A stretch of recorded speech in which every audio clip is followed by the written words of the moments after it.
Qui aurait cru qu'un jour on irait voir un film dans l'univers, dans le contexte, avec les mêmes personnages de Spider-Man, mais sans Spider-Man.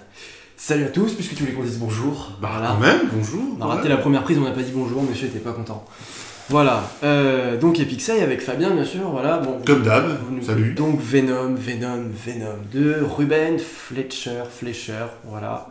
Ruben Fleischer, ouais. Fleischer qui avait déjà réalisé Bienvenue à Zombieland. Que j'ai pas vu. Moi j'ai beaucoup de bien et j'ai toujours pas vu ça. Je l'ai vu une à deux fois, en gros c'est le Resident Evil comique quoi, vraiment où tu t'en bats un peu les couilles finalement des zombies et tu rigoles surtout de comment ils vont les niquer et de comment se passent les relations de personnages quoi. Donc un mec, est-ce que c'était, surtout première question là, est-ce que c'était le mec qu'il fallait pour réaliser Venom ? Première question, voilà, mais sinon, bonsoir Fabien, comment ça va ? Bah ça va très bien. Bien, on va reparler un peu de ce Venom en amont, disons. Donc oui, réalisé par ce mec-là, dans lequel on retrouve alors un très bon choix, je trouve, en termes de casting. Tom Hardy, bien sûr, qu'on avait déjà pu voir par exemple en tant que Bane dans The Dark Knight Rises, en termes d'univers super-héros, ce qui pouvait être intéressant. Et qui fait partie aussi des producteurs exécutifs du film, donc qui avait quand même aussi son mot à dire quoi finalement. Même si au final il y a beaucoup de scènes, il l'a dit notamment en interview, qu'il y a beaucoup de scènes qu'il aimait lui qui ont été retirées au montage. Justement, je pense que c'est pour ça aussi qu'il s'est peut-être un peu plus permis, vois-tu, de donner son avis, c'est parce que il a mis aussi la main à la poche pour ce film, et je pense qu'il a un peu le droit d'en être déçu. Chose qui est aussi le cas pour moi, pour ce Venom. Alors qu'en est-il pour toi Fabien ? Eh ben écoute, globalement, on va essayer de faire sans spoil. Oui, film, on est en no spoil, bien sûr. C'est ça. Le film faisait partie de mes petites attentes de fin d'année, parce que mine de rien, là, pour moi personnellement, cette fin d'année, on arrive sur Venom, Aquaman, Animaux Fantastiques, etc. Quelques petits films avant l'avalanche de 2019 qu'on verra plus tard. Ouais, disons que c'est pas une fin d'année hyper ouf, mais comme chaque fin d'année, c'est sympa. Des bons petits apéricubes, on va dire, filmiques. Et ce Venom finalement, c'est... Les apéricubes filmiques. On la retient. Alors Venom, et Venom finalement, c'est pas une déception, mais je me dis à quoi sert le film en fait ? Le film ne sert strictement à rien. Je ne vois pas l'intérêt de juste poser Venom. Bon, on est en partie sans spoiler, mais on va quand même le dire, sans Spider-Man, puisque Spider-Man égale Venom, entre autres. Pas que, parce qu'il y a déjà eu... En fait, c'est difficile de faire l'origin story sans son Némésis. C'est ça. On a déjà eu des comics avec Venom tout seul, qui ont marché, mais dans le cadre d'un comics, ça peut s'y prêter. Dans le cadre d'un film, poser le décor de Venom, qui a des aptitudes... entre autres physiques et des idées visuelles qui se rapprochent à Spider-Man, alors que Spider-Man n'est absolument pas fait mention dans le film, et tu dis que c'est déjà bien baisé à la base. Déjà, rien que le projet, le fait qu'il ne soit pas rattaché au MCU, et je trouve déjà qu'on perd déjà toute la notion de... Parce que Sony veut partir sur un univers partagé, à faire plusieurs ennemis de Spider-Man, mais sans Spider-Man. C'est plus complexe que ça, mais je te rejoins. Mais, et du coup, tu te demandes vraiment quel est l'intérêt du film, à part nous proposer... c'est un reste. À part nous proposer un message de pardon à tous ceux qui n'avaient pas aimé le Spider-Man 3, enfin le Venom de Spider-Man 3. Perso, je l'avais bien aimé, le Venom de Spider-Man 3. Mais ils l'aimeront pas pour autant, par contre, Fabien. Mais Sony, entre autres, a fait ce Venom histoire de demander pardon, entre guillemets. Ouais, mais c'est pas un bon pardon. On va en parler, mais c'est pas du tout... C'est pas faire... Mais finalement, c'est pas faire ses excuses aux fans. Le film est d'une construction extrêmement classique sur beaucoup de points. Visuellement, il y a aucun... À part Venom, qui visuellement est intéressant, le film n'a aucun plan visuel intéressant. Il est d'une banalité... pas affligeante, mais d'une banalité. Déconcertante. Il y a rien qui ressort. Je dirais même plus que du coup, ils sont obligés de meubler avec beaucoup d'humour. C'est ça, ils sont obligés de meubler avec de l'humour, que tu sens qu'il a été rajouté. Le film aurait pu avoir avoir une identité vraiment intéressante s'il avait été plus trash, plus violent.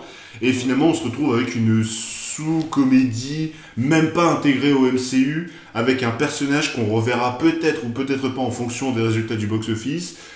Donc finalement, c'est un peu comme les 4 Fantastiques qu'ils ont refait maintes et maintes fois. Tu te dis...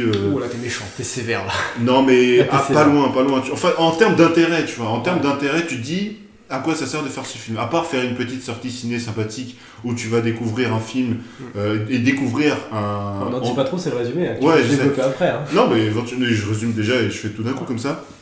et faire découvrir Venom à ceux peut-être qui ne le connaissent pas bien comme moi. Moi, je m'intéresse beaucoup à Spider-Man, mais pas trop à Venom. Moi, je m'intéresse pas mal à Venom. Quoi. Et, finalement, voilà, tu te dis que l'intérêt est assez biaisé et qu'une fois le film fini, une fois tout ce qui est passé, une fois les surprises qu'on a à la fin... Moi, je vais te dire quels sont les intérêts de ce film, mais... Et bah, j'en ressors très mi-figue, mi-raisin, on va dire. Voilà. D'accord. Bah, un résumé très complet, en tout cas. Ouais. Voilà. J'espère que t'en as laissé un peu quand même pour le reste de la... Ouais, après j'ai 2 choses petites à dire vite fait. Mais... Alors moi, Venom, en fait, c'est un film qui m'a un peu déboussolé et pas forcément en bien. Donc ce sera un retour perdant, vous l'aurez compris. Néanmoins, c'est quand même un film qui avait et qui a parfois un potentiel monstre, c'est le cas de le dire. Parce qu'en début de film, moi j'étais pas charmé de ouf, mais je me disais ça fonctionne. J'avais vraiment l'espoir de se dire, est-ce que les critiques américaines sont pas trop sévères ? Et je me disais... Ça fait quand même pas mal défoncer au niveau américain et tout. On a oublié de le dire, mais voilà, c'est pour ça que j'en parlais vite fait. Mais je voulais vraiment me dire, même l'intro, je me dis, il y a une musique sombre, les lumières sont tamisées, on n'a parfois pas cet aspect film d'horreur, mais cet aspect un peu frisson en début de film, où on a quand même des cobayes, des gens qui... On n'a pas parlé du résumé, mais bon, on va vous le synthétiser rapidement, avec une organisation donc, qui teste le Venom, la substance trouvée lors d'un voyage galactique, et du coup c'est un peu dark, surtout même avec Eddie Brock, donc du coup qui est journaliste d'investigation, qui va foutre son nez dans les endroits les plus dangereux pour mener l'enquête. Donc on avait vraiment affaire à ce film légèrement frisson et ça me plaisait. Et je dois dire juste comme ça, pour le résumer, là où j'ai totalement perdu et lâché prise, c'est à partir du moment où il devient Venom, on va dire. C'était le premier signal d'alarme. Le deuxième signal d'alarme, c'est quand arrive le grand méchant du film, dont on vous parlera en partie spoiler. Et là, c'est fini. À partir de là, j'ai compris ce que vous avez voulu en faire, et j'ai comme l'impression que finalement, ça se voit, et je pense que Tom Hardy, c'est ce qu'il voulait dire quand il a dit qu'il n'a pas aimé le film. On a un premier aspect du film qui est un premier jet, un premier script, où l'ambiance était clairement voulue comme triste, sombre, extrêmement vengeresse. Et en plein milieu de film, vers le milieu du scénar, ils se sont dit... faut que ça reste quand même PG-13, faut qu'on puisse attirer le public assez jeune, donc on va vous foutre des batailles style totalement Hulk, vraiment, un personnage totalement Hulk, avec beaucoup d'humour, avec... Trop d'humour. Sans rien vous spoiler grandement, avec des intrigues amoureuses qui reviennent subitement au milieu de film, alors que au début on vous a clairement fait comprendre que les intrigues amoureuses n'allaient pas être dans le délire. C'est ça. Et voilà. Voilà, finalement je trouve que c'est ça, Venom, c'est presque un film coupé en deux, où la première moitié te dit... Allez, et on va y croire. Et au milieu, on revient à ce que tu dis, un schéma classique qui ne se prête absolument pas au ton du personnage, à sa construction. Et vers la fin du film, je me suis dit, alors question qui se posait, est-ce que vous en avez fait un anti-héros ou un super-héros ? Au début du film, on te trace l'anti-héros, et en fin de film, le personnage de Venom qui est dissocié d'Eddie Brock, le personnage de Venom, en fin de film, vient vous dire... en fait, finalement, j'aime bien cet endroit. Finalement, j'aime bien la Terre. Et si on devenait un super-héros un petit peu trash, mais quand même un super-héros, parce que finalement, mon espèce extraterrestre, ils ont qu'à virer, ici c'est ma planète, c'est moi qui fais qu'est-ce que je veux, mais voilà. C'est un retournement de veste, mais... Voilà. Donc, ce scénario un peu what the fuck par moment, avec ses vannes, avec tout ça. Ouais, déjà, je pensais beaucoup que le film allait plutôt se rapprocher d'un Hulk. Tu sais, une bête qui est sortie d'un laboratoire, qui échappe au contrôle du gouvernement, et que finalement, tout le monde va y avoir plein d'agents de sécurité qui vont essayer de le rattraper. Mais c'est un peu ça. Finalement, c'est ça. Hein. Mais c'est un peu ça, l'incroyable Hulk, en fait. Avec l'abomination d'un côté, Hulk de l'autre. C'est ça. Et donc l'abomination de Hulk qu'on voit du coup en version dans le film, qu'on dira en partie spoiler. Ouais, voilà. Et voilà, sur la construction du film, ce que j'avais vu en pré-critique avant de voir le film, c'était tout ce qui était montage. Moi, je trouve pas que le montage est si chaotique que ça. Non. C'est plus le... Et on voit un changement de parti pris en milieu de film. C'est ça, c'est plus que le film, en fait, au début, t'installes une jolie histoire de Eddie Brock qui a sa carrière journalistique, il a sa copine, il a son appartement. Story. Voilà, il a une origin story plutôt intéressante. À côté, tu vois le méchant qui fait ses petites bagouilles dans son coin. Et tout d'un coup dans le film, il faut forcément qu'on ait un détachement pour arriver sur la partie où il faut qu'il commence à perdre la raison, à ce qu'il devienne un peu bad guy et tout. Et forcément, on va t'installer un... Comment dire? Un revirement de situation. C'est ça, un revirement de situation, mais tellement facile et finalement assez prévisible, ouais. Donc, et c'est pour ça qu'en termes de construction, et après on te fait une ellipse de 6 mois entre le début du film et puis le reste du film. On te fait une ellipse de 6 mois où soi-disant Eddie Brock voilà, a tout perdu, il a du mal à payer ses factures, il a du mal à retrouver du boulot, il a du mal à garder contact avec ses amis, etc. Mais parce que finalement, à quoi ça sert? Et là aussi, l'absence de Spider-Man en termes de scénario, ça baise un peu le personnage. Quand tu connais Venom, que tu sais que Venom, c'est une partie de Spider-Man, mais la partie sombre, la partie... Tout ce qui est mauvais en Spider-Man, et ben quand tu retires Spider-Man de l'équation, et ben il te reste une partie qui fonctionne pas. Quoi. Mais c'est un peu plus compliqué que ça si tu veux, parce qu'en fait, Venom est vraiment le anti-héros chez Marvel. C'est pas, certains diront super vilain, c'est pas tout à fait ça, c'est seulement le super vilain de Spider-Man. Il est passé par plusieurs phases dans les comics, mais de base c'est un anti-héros. C'est seulement en fait un rival, on va dire un peu vénère de Spider-Man, mais c'est avant tout un mec avec un code d'honneur qui est peu évoqué dans le film, seulement enfin, on va dire. Et c'est la dualité entre l'homme qui de toute façon est corrompu mais qui cherche quand même à contrôler sa corruption. Et ça c'est intéressant. Par contre, là où tu l'as très bien dit, c'est que le mec, le symbiote, était d'abord sur Spider-Man, chose qui est bien expliquée dans le 3e Spider-Man, et que du coup le symbiote s'est inspiré de Spider-Man avant de trouver un autre hôte. C'est ça. Qui lui en plus, en fait faisait le parallèle entre d'un côté Spider-Man Venom et d'un côté Eddie Brock et Peter, Peter et Eddie Brock, où t'avais Eddie Brock qui haïssait Spider-Man, donc tout était lié, en fait c'était la personne parfaite pour correspondre au symbiote en fait. C'est pour ça que moi j'adore le Venom de Spider-Man 3, parce que sur ce parallèle du fait que le méchant soit vraiment inspiré du mauvais côté de Spider-Man, moi j'adore le Venom de Spider-Man 3. Hein. Désolé s'il y en a qui vont m'insulter en commentaire, mais... Enfin bref, on s'égare un petit peu, mais revenons-en sur le film, parce que là... Non mais en termes de scénario, en termes de personnages... Moi je trouve ça c'est tout ce qui manque, tout ce qu'on vient de vous dire là en fait c'est ce qui manque à ce Venom, parce que pour aller très vite sinon sur le scénario, c'est que on a vraiment un scénario très édulcoré qui devient lisse, alors que Tom Hardy pour moi c'est la gueule qu'il fallait pour Venom en termes de casting. Le gars il a la carrure d'un Eddie Brock, il a la carrure, il a la tête, en plus il tape de le gabarit. Souvent. Mais c'est pas lui qui a choisi de mettre de l'humour. Ouais, mais le problème c'est que ça adoucit son jeu d'acteur. Il est pas fait pour l'humour, Tom Hardy. C'est ça. Il est pas fait pour. Même lui essaye des fois de placer des vannes, mais tu vois que c'est pas lui. Tu vois que quand on lui a demandé de placer une vanne dans le film, c'est dit vous foutez de ma gueule, vous êtes sérieux. Et du coup il te la sort sans conviction. Et c'est ça qui fait que le scénario parfois est un peu ralenti. Pour parler du méchant à nouveau, c'est un méchant où il est trop montré dans le film. Enfin, je veux dire, pas toi. Quand il arrive. Je pensais pas que ce serait toi.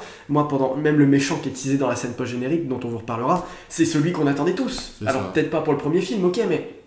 Ah, moi je l'attendais pour le premier film. Le méchant de celui-là, c'est vraiment un méchant qui arrive en mode fête du slip un peu, quoi. Ouais. C'est un peu ça. Fête du slip, c'est bien ça. C'est un peu dans ce délire-là.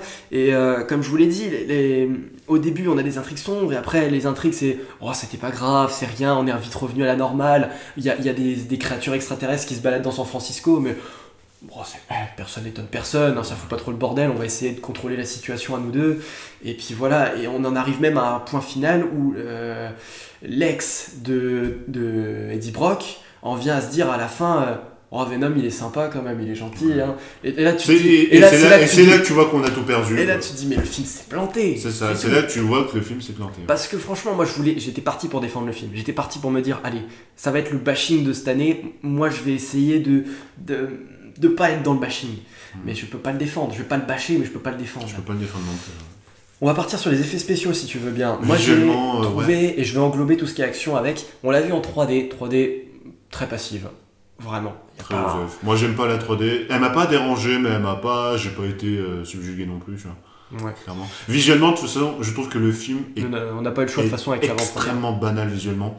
Oui. Venom en soi, je le trouve assez bien foutu. Je trouve que Venom a une bonne gueule, mais visuellement, le film, en termes de décor, en termes de paysage, C'est San Francisco, c'est des rues, c'est des trucs un peu sombres, c'est une forêt sombre. Les meilleures scènes sont dans la bande-annonce, j'ai trouvé aussi. Hein. Ouais, et puis voilà. Mais juste, visuellement, je trouve que seul Venom vaut vraiment la peine, heureusement, parce que c'est un film sur lui. Mais voilà, à part ça, au niveau des décors, au niveau des paysages, il n'y a rien d'intéressant. En fait, comme je vous l'ai dit, dans la bande-annonce, on a cette fameuse scène où il se fait complètement envahir par Venom avec la bouche qui vient refermer son visage. Ça, c'est une scène qui a de la gueule, quoi. Vraiment, je trouve que c'est cool. Avec tout ce qui s'ensuit, les dialogues parfois avec Venom qui, bien que beaucoup trop drôles, sont quand même à leur place. Je veux dire, il est le seul à entendre sa voix, et la voix, bien sûr, c'est une voix de Venom. C'est la voix de Venom qui te parle comme ça intérieurement. Et ça fout le délire.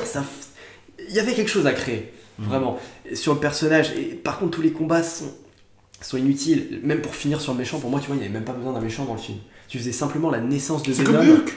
La naissance de Venom. C'est comme Hulk, il n'y avait pas besoin de l'abomination si tu voulais faire, tu vois. Non, mais c'est pareil. Je suis pas d'accord. Mais... Parce que là, Venom, quel est l'intérêt de mettre un méchant juste pour faire un enjeu sur la fin du film? C'est ça. Pour moi, tu vois, s'il y avait que le méchant... On va passer à la partie spoiler bientôt, je crois qu'on n'aura pas le choix parce que là je commence à me perdre un peu sans spoiler, mais on n'avait pas besoin d'un méchant, on va dire, effets spéciaux. Si tu gardais le méchant de base, ça pouvait se terminer bien, quoi. Et tu concentrais à fond l'effet spéciaux et l'action sur seulement Venom. Mais comme on a autre chose en fin de film, tu trouves banal en fin de film aussi ce Venom parce que tu dis bah, d'accord, il y en a plus ou moins d'autres comme lui, quoi. Et c'est là-dessus qu'on passe en partie spoiler.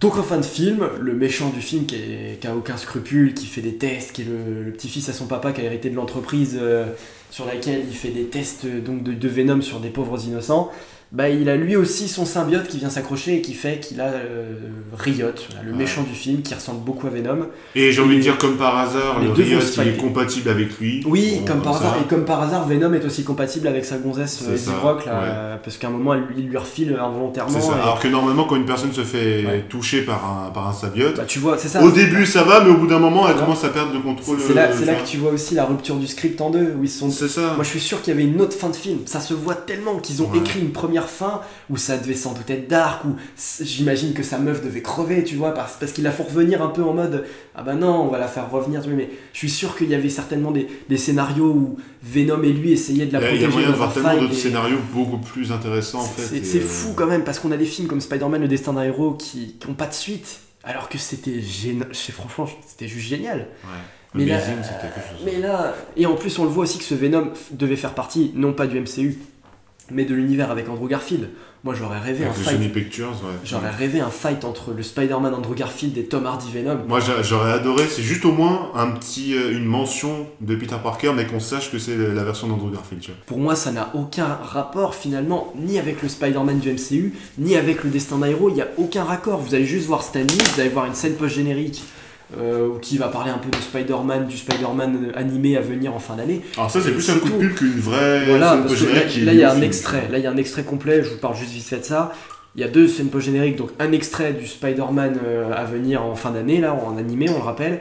Et il y a qui m'a donné envie, parce que l'animation, elle est assez chambée. Mais on en reparlera le moment venu sur Spider-Man qu'on verra ensemble de toute façon. Mais moi, ça m'a pas donné envie, perso. Et puis on a vu la scène post-générique, donc avec Carnage qui se prépare s'il y a un second film. La moins subtile du monde. Oui, mais ça, c'est pas un mal. Parce que genre, on l'attendait tellement... Il y a même plus besoin de subtilité. En sachant qu'en plus, on n'est même pas sûr de le voir, Carnage, parce que un deuxième film Venom normalement sera fait en fonction des résultats de celui-ci. En fonction de ces résultats, il sera peut-être rattaché au MCU ou peut-être pas, s'il y a des nouveaux accords avec entre Marvel et Sony ça fait bien, mais ça, je pense que tout le monde s'en fout, je pense même de ça, tu vois, parce que le truc c'est qu'à partir du moment où tu pars de ce Venom là, je pense que les gens vont aller voir Spider-Man l'an prochain, je veux dire Spider-Man Far From Home, qui est un titre de merde mais passons, et tout le monde s'en fout finalement, tu vois. Ça va être le phénomène Han Solo, tu vois. Pour moi c'est un peu le petit sous MCU finalement, ce Sony Pictures, enfin c'est comme ça que je le vois, on dirait. Et Woody Harrelson donc pour Carnage, ce qui n'est pas un mauvais choix puisqu'il avait déjà joué dans Bienvenue à Zombieland. Mais à voir, je veux dire après. Déjà qu'est-ce qu'il faut en prison ? Bah c'est un détenu. Carnage, c'est un détenu... Oui, c'est un détenu, mais qu'est-ce qu'il faut en prison de base ? Pourquoi ils l'ont mis en prison ? Dans le film, ça n'est pas expliqué. Il y aura son origin story dans le prochain, après, voilà. Si, il y a un prochain. Mais oui, s'il y a un prochain, mais je veux dire, c'est comme ça qu'ils sont en train de... Eddie Brock qui récupère son taf, comme par hasard, du coup, qui a un motif pour aller dans la prison pour pouvoir... ça aussi, c'était un peu chambé à la fin. les facilités scénaristiques dans ce film, mais c'est saoulant. Mm.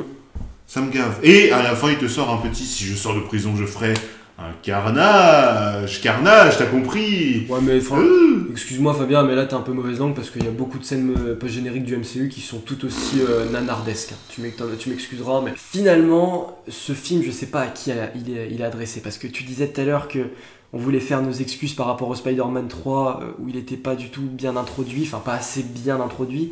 Selon certains. Selon tout le monde, enfin je veux dire selon beaucoup quoi, je veux dire Spider-Man 3, j'ai beaucoup aimé moi. Il y a que oui, enfin on peut aimer, mais je veux dire c'est pas un Venom d'un quart d'heure qui va qui peut être le meilleur Venom. Donc celui-là, en te disant qu'on t'a fait le Venom qui fait des blagues de comptoir, alors qu'au début du film tu pensais vraiment qu'il allait être vraiment fou furieux, quoi, je sais pas, qu'il allait être vraiment dark.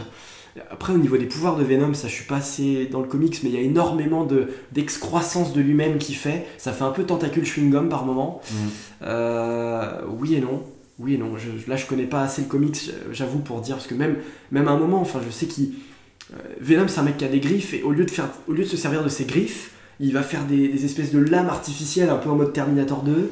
Des trucs comme ça, et son Nemesis aussi, la Riot, pareil, il fait des énormes lames, et du coup je le trouve extrêmement cheaté, quoi. Alors il fait des lames alors que c'est censé être un truc extraterrestre, il est pas censé avoir des connaissances en faisant des lames de... Donc c'est assez chelou, donc l'air de rien, moi je pense que le film, il fait quand même un peu peur pour un jeune public. Venom et tout machin, enfin il est pas du tout. Ouais, il bouffe 2 têtes à un moment, mais vite fait. Quoi. Ouais, non, mais même le personnage de Venom, tu vois, il est un peu flippant, tu vois, quand il fait des crises et tout. Je sais pas, c'est le concept même du film qui a le cul entre deux chaises. Venom, c'est un film que j'ai trouvé sympa, mais qui est tellement à côté de ses pompes, tellement. En fait, on s'est pas déplacé pour rien, mais moi je garderais juste ça, c'est que à quoi sert le film, quoi. Mais c'est même pas la question, parce que... Moi j'essaie de trouver un intérêt au film, tu vois. Le film, non mais pour moi, tu vois, le film il a même pas besoin de servir à quelque chose. Un film, ça n'a jamais été fait pour servir quelque chose. C'est fait pour raconter une histoire. Or, on a une histoire qui est racontée, mais elle est tellement à côté de la plaque. Elle est tellement... What the fuck? Il y a tellement de directions artistiques, de directions créatives qui s'affrontent dans un seul et même film que j'ai l'impression de revoir les faits de Justice League. Tu vois deux visions que j'ai l'impression de revoir les faits de Justice League. Donc à partir de ce moment-là, Fabien, il est même plus notoire de se demander à quoi correspond le film ou à quoi il sert, en partant du point de vue où il est même pas achevé. Il est même pas achevé, Fabien. Qu'est-ce qu'il va me laisser en fait derrière? Mais il est même pas achevé. Sortir un produit inachevé, Pour moi, tu te poses cette question à partir du moment où l'œuvre filmique est complète et constructive. Mais là, oui, c'est sympa. Oui, vous allez vous marrer si c'est ce que vous recherchez. Oui, il y a du Venom. Oui, il y a du Eddie Brock. Mais il y a plein de gens, au final, qui ont fait un peu tout et n'importe quoi. Des très bonnes choses, mais aussi des mauvaises. Donc... c'est un peu le Venom fourre-tout, le Venom waouh quoi. Comment ça ouais. Voilà pour ma conclusion. Je vois pas qu'est-ce que ce film laisse au final. Qu'est-ce que j'en ressors? Il n'y a même pas de scène qui m'a véritablement marqué. Non. À part un petit peu la scène où il affronte plusieurs militaires, où ils sont un peu dans des gaz et tout. J'ai trouvé cette scène plutôt sympa. Tu vois quand même que le Venom est assez violent. Mais mis à part ça, voilà, le film ne me laisse pas grand chose, si ce n'est rien. On connaît même pas son futur, on sait même pas, c'est très incertain, on sait même pas dans quoi il s'inscrit, on sait même pas si ça va partir sur du MCU, si ça va partir sur du Sony. C'est le Sony. Mais moi tu vois, ce sont des points qui m'intéressent. Là-dessus je te dis, c'est l'univers Sony. À partir du moment, je pense, où ils l'ont pas rattaché encore au MCU, c'est que, enfin, il y avait un film pour le faire. S'ils l'ont pas fait maintenant, je pense qu'ils ne le feront pas. Moi, je ne pense que non. Ils vont faire leur univers concurrent, mais voilà. Mais elle est là, ta réponse à quoi il sert le film, c'est à faire naître un univers Sony, comme ça a toujours été le cas. Mais la question c'est, est-ce que c'est intéressant de faire un univers Sony Spider-Man sans Spider-Man? On a un début de réponse avec ce Venom, pour moi il n'y a pas d'intérêt. Après, tu peux très bien l'assumer qu'il n'y ait pas Spider-Man, juste pour répondre à ta question. Tu peux très bien...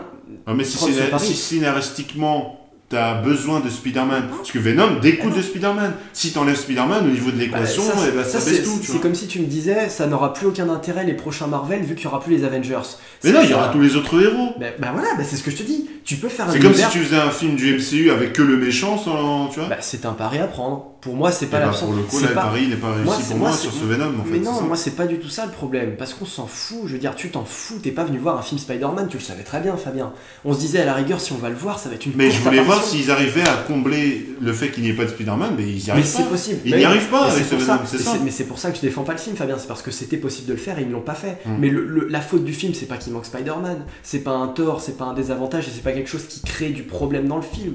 Le problème c'est qu'on a avant tout chié Venom, c'est ça le problème, c'est le problème number one. Il y a vraiment un énorme recadrage, direction Et artistique il et faut créative à faire. qu'ils se posent les bonnes questions. Énorme, énorme. Il faut vraiment rectifier le tir maintenant et savoir vraiment vous mettre dans une direction tranchée. On se dit à la prochaine, merci à vous, salut à tous, bye bye. Ciao.